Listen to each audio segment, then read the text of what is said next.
દીકરીને સપનું આવ્યું અને પરિવાર શિવલિંગની ચોરી કરી લાવ્યો. તમને આ વાત માન્યમાં આવે છે? નહીં આવતી હોય, પરંતુ આવું જ કંઈક થયું છે. દ્વારકાના હર્ષદના દરિયા કિનારાના પ્રાચીન મંદિરમાંથી ભીડ ભંજન ભવાનીશ્વર મહાદેવની શિવલિંગ ચોરીનો કેસ અંતે ઉકેલાયો છે અને પોલીસે હિંમતનગરથી આરોપીઓને શિવલિંગ સાથે ઝડપી પાડ્યા છે. ત્યારે હર્ષદથી હિંમતનગર કેવી રીતે પહોંચ્યું શિવલિંગ, આવો જણાવીએ.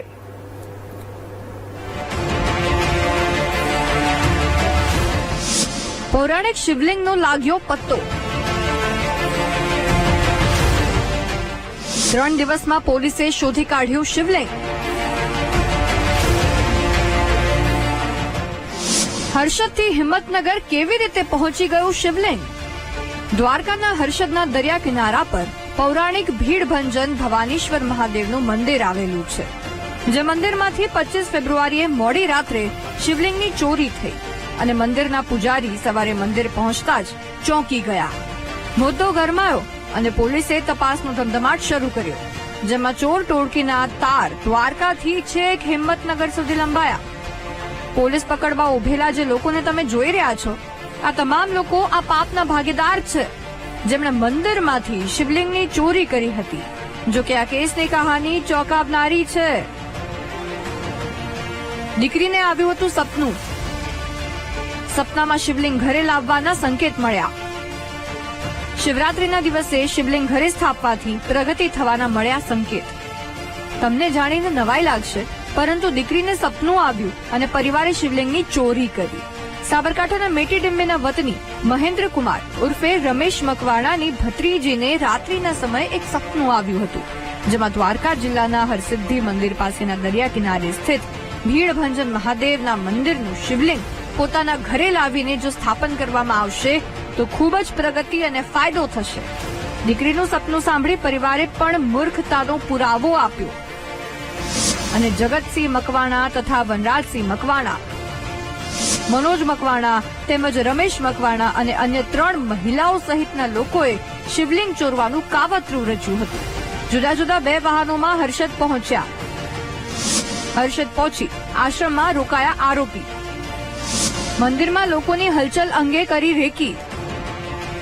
આ રીતે આખો પ્લાન તૈયાર કર્યો અને રાત્રે દરમિયાન જ્યારે મંદિરે કોઈ ન હોય તેવા સમયે શિવરાત્રીના આગલા દિવસે શિવલિંગની ચોરી કરીને આ ટોળકી મેટી ડિંબી પોતાના ઘરે પહોંચી, જ્યાં શિવલિંગની સ્થાપના પણ કરી અને શિવરાત્રીના દિવસે પૂજા અર્ચના પણ કરી.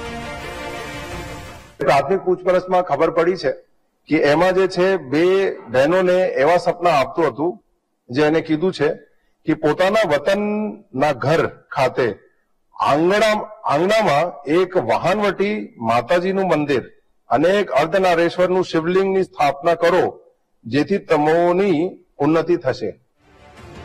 પોલીસ માટે આ કેસને ઉકેલવો મોટો પડકાર હતો, છતાં પોલીસ હર્ષદથી હિંમતનગર સુધી તાર શોધતી પહોંચી અને શિવલિંગ રિકવર કર્યું.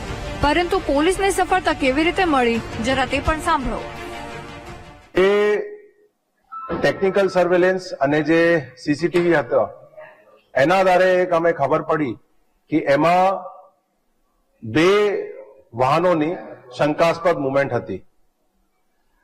બીજું, જે 2 વાહનો હતા એના બગેર કોઈ કારણ અહીંયા અવર જવર હતી.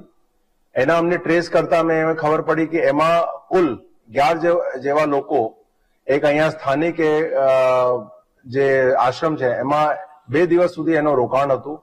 એ પણ બહુ શંકાસ્પદ હતું. એના અમને આરટીઓ મારફતે એની ડિટેલ ભેગી કરતા ખબર પડી કે એ જે મૂળ જે આરોપીઓ છે એ આપણા સાબરકાંઠાના હિંમતનગર તાલુકાના મેડી ટીંબા ગામના છે.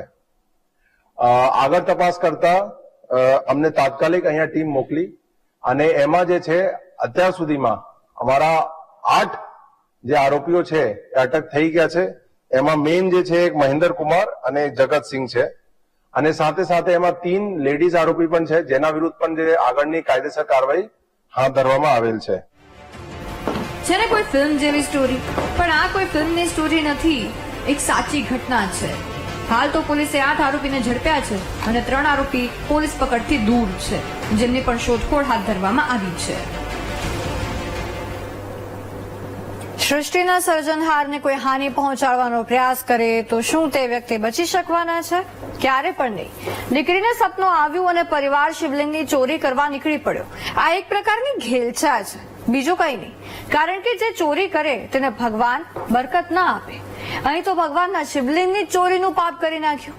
તેવામાં બરકત મળવી તો દૂરની વાત છે, પરંતુ હવે જેલની હવા ચોક્કસથી ખાવી પડશે.